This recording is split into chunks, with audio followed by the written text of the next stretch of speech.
Thank you so much. This is pretty. This is very beautiful. I'm going to keep it here so I don't hurt myself.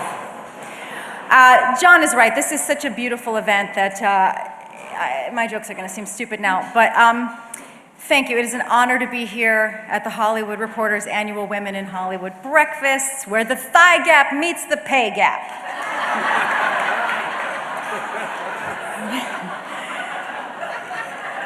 When I heard this was a Women in Hollywood event, I was so excited to meet Amy Adams and Jessica Chastain because based on my screeners this year, they're the only two women in Hollywood. I could have played a linguist, Michelle. I could have played a linguist. But it's not all ladies here, obviously. Today, if you look around, Brett Ratner is here. In his defense, he thought this was a thing where you could eat breakfast off of 100 women. So it's an honest mistake. Chuck Lorre is here. Seeing Chuck here is a great reminder that while we're focused on women today, we are a community. And in that community, Chuck has all the money. God bless you, Chuck, for those scholarships. That is the difference between single cam and multicam. You have a foundation. God bless you. That's a beautiful thing you did today. I'm going to be talking for like 20 minutes. Are you going to? Oh, that's good. I want to say thank you to Janice Min and everyone at the Hollywood Reporter. It was better, Oh, right? you're trumping me. All right. It's better, right? It's good. Stay right here, because you're going to like this next one. We're leaving. Okay. I really am excited to be here today. Being in this beautiful room is like something that I would have pored over a picture of in InStyle magazine, 20 years ago, living in Chicago, standing in a Walgreens, and then I would have put the InStyle back and I would have used that money to buy pudding. But it is really a dream come true to be here with you today. I want to say thank you to Stephen Galloway from the Hollywood Reporter for starting this big Sisters of LA partnership. What a brilliant idea that continues to be. And I would love to talk to you later about how we could do this in New York and how we could start this in New York.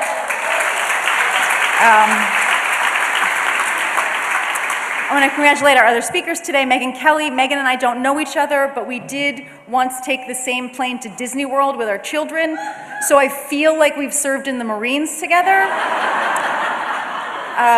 Ryan Murphy, the prolific genius who has created so many wonderful opportunities for actresses of a certain age to play witches and horrifying monsters and lawyers who fail to convict. No, I'm just kidding. I'm with Michelle Bowen, WME. I'm what they call tech avail. I want to thank my friend John Hamm for being here today. Showing up to an event like this, John is literally putting himself in danger. Quick story about John Hamm. This is not the first time he has helped me out by showing up to hand me an award. John and I hadn't known each other long in 2009 when he kindly agreed to come to Washington, D.C. to help present me the Mark Twain Prize for American Humor. I'm just mentioning the Mark Twain Prize to try to keep Ryan Murphy humble. Does it seem like it's working? Anyway. John came all the way to DC to help give me that award, and my whole family was there, and it was a very special night. And at the party afterwards, my cousin came up to me and said, I just met John Hamm, and he's so handsome. But I have to say, I kind of like it better when he's dressed like Don Draper. And I said, yeah, he actually doesn't do it for me at all. I'm I really like John Slattery is kind of more my deal. At which point I heard a little voice over my shoulder say, I can fucking hear you. And it was John. And yet here he is, giving me another award. I don't know what to tell you, buddy. You can keep showing up at these things, but I just don't like you like that. Like, you're embarrassing yourself now. I actually think that might be the basis for the longevity of our friendship, is that I am team slats and you can't stand it. I love slattery. Anyway, that'll be the pull quote. And of course, I want to sincerely thank Sherry Lansing for allowing me to tarnish her good name by receiving this award. Sherry did, as we've said, gave me my first big break in the movies when I was a writer at Saturday Night Live, and I came and said I wanted to write a movie about relational aggression among girls, and it became Mean Girls. And again, I just mentioned the title Mean Girls because I just want to remind Ryan Murphy that not every gay thing is like popular because of him. But going through that process of making that movie with Sherry, it taught me so much. You know, I had no idea what I was doing. I think I wrote 10 drafts of the script, and Sherry never took it away from me. She never got nervous and had someone else come in to do a 2-week deflavorizing of it. And I didn't realize at the time how special that was, but I do now. And so I want to say thank you, Sherry, for that.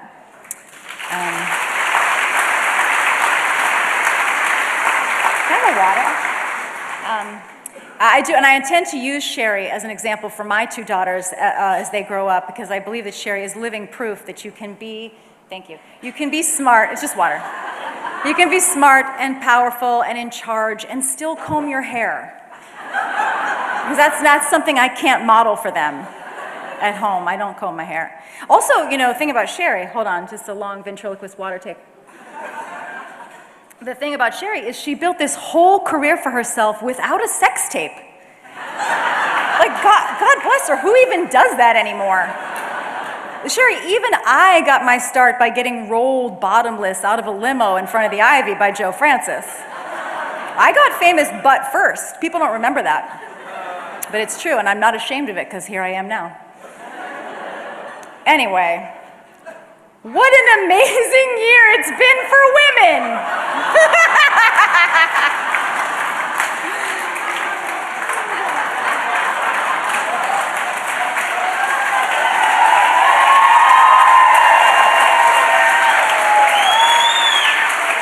What a year for women!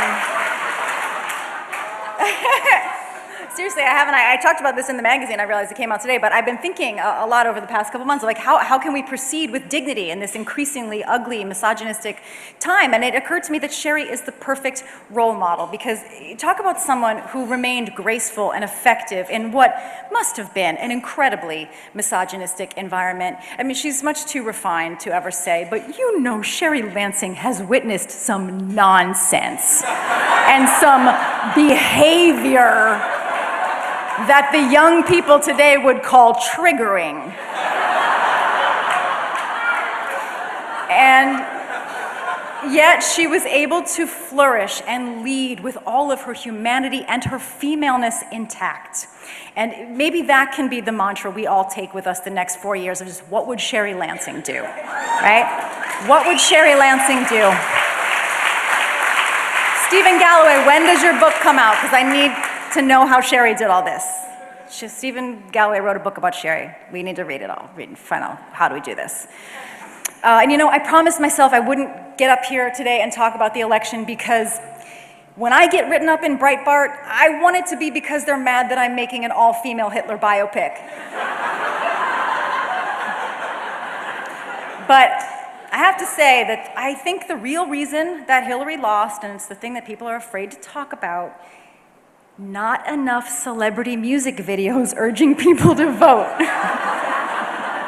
I mean, I hate to be that person, guys. I just think if there had been like one more funny rap or like another Hamilton parody or something, just like a little more hustle from Liz Banks, and we could have tipped Michigan.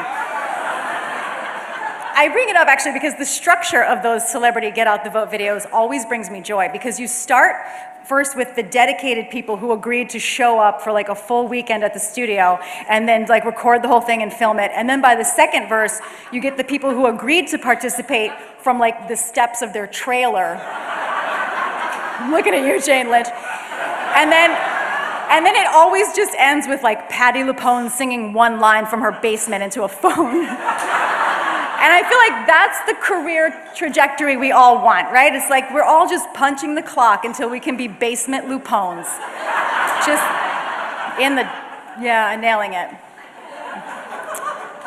I've been trying to think about what it means to me to be a woman in Hollywood and what my experience has been. And I think it's actually been pretty positive. I've worked with a lot of very evolved men, Lorne Michaels, Robert Carlock, my husband, Jeff Richmond. I've always been treated like a valued peer in the writer's room. And I think I've had a pretty solid acting career so far for someone who is PBS pretty and not shootable from behind. I dare you to watch any movie I'm in and see if I ever walk away from camera. No, ma'am. Not if I'm a producer on it. But at the same time, I'm not immune to the pressure to try to look better. I was at a lovely, fancy dermatologist office recently, one I'm sure many of you have been to, and I asked the facialist, I said, Suzanne, what's the best non-invasive way to tighten your face? And she said in this French-Canadian lilt that she has, she's like, well, I think that would probably be the Ulthera. Anybody here had Ulthera? Know where this story's headed? No? And so I said, yes, I've heard of that, Suzanne. I've heard of Ulthera. Have you tried it, Suzanne? And she said, yes, I have, yeah. And I'm changing her name to Suzanne for anonymity. Her name's really Elena. And I said, I hear that the Ulthera really hurts, though, Suzanne. Does it hurt? And Suzanne said, well, it sort of feels like you're being stabbed and electrocuted at the same time. Stabbed and electrocuted at the same time. And the moral of the story is, I'm still considering it, guys. That's what it's like to be a woman in Hollywood. And then I tried to think about what it means to be powerful, and am I a powerful woman? And I think power means knowing that you will be heard. Not necessarily obeyed, but heard. It's knowing that you literally won't be shouted down during the conversation. And I have a little bit of that power. I can get Bob Greenblatt or Donna Langley on the phone within, 48 hours. But can I get my 5-year-old to answer me if Teen Titans Go is on? No, I cannot. No, I just stand there holding socks going, Penelope, Penelope, Penelope. By the way, Penelope is such an embarrassing name to say over and over. You sound like such a wuss. I'm just like, Penelope, Penelope. I should have named her Rick or Kim, put your socks on. It's anyway, if you don't have a kid yet, don't name it Penelope. I think power is having a job where you're allowed to go to the restroom whenever you want, because I've had jobs where you can't, and I will never go back. Power, I think, is having proven yourself enough that people say yes to you when maybe they don't want to. When we pitched NBC a comedy show about a woman who was kidnapped at 13 and held captive for 15 years, NBC didn't want that show. But they had to say yes because they were already paying me. And I believed in that show, and now that show is in its 3rd season somewhere else. And maybe, I think maybe even more important than getting a yes, I think power is having the freedom to say no to something you don't want to do, whether it is writing a pilot for a bad actor, or the butter scene in Last Tango in Paris, or telling Roger Ailes to put his hamburger meat back in the freezer. Feeling like you can say no without any negative repercussions is an important kind of power, and it's one that we can help give each other. I have that power, and I promise to help other women have it too.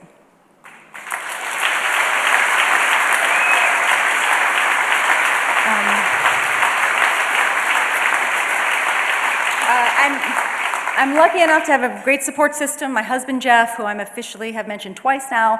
My wife, Amanda Peet. Remember when the Game of Thrones guy kept saying that at the Emmys? He was like, my wife, Amanda Peet. I enjoyed that. My friends, I talk to my SNL lady friends every day. Amy, Maya, Rachel, Anna, Paula, Emily. We talk every day by text, and it is such an incredible support system. You may notice that I didn't invite any of them here today. That is how much I love them. Because asking comedy ladies to get up and put on a dress at 8 o'clock in the morning, they would genuinely be happier if I shit on their lawn. But we all talk every day, and